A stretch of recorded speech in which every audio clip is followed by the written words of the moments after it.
Meet me at the foot of the cross, day 31. Fasting and abstinence from meat are not required today, but are always an available option. Jesus said, "Whoever causes one of these little ones who believe in me to sin, it would be better for him if a great millstone were put around his neck and he were thrown into the sea. If your hand causes you to sin, cut it off. It is better for you to enter into life maimed than with two hands go into Gehenna, into the unquenchable fire. And if your foot causes you to sin, cut it off.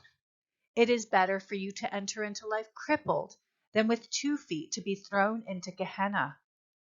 And if your eye causes you to sin, pluck it out.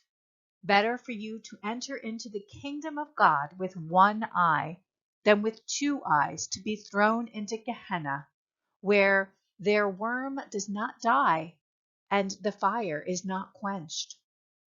From the Gospel of Mark, chapter 9. Throughout his earthly ministry, Jesus sought to help his disciples understand his message. During one of these teaching moments, he brought a child into their midst and highlighted how precious they were. "Whoever receives one child such as this in my name receives me." Thus, when he speaks the words we hear today, we begin to understand why there would be such a penalty for causing the little ones to sin.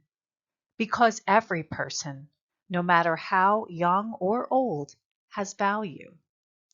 Jesus is not expecting people to be cutting off body parts.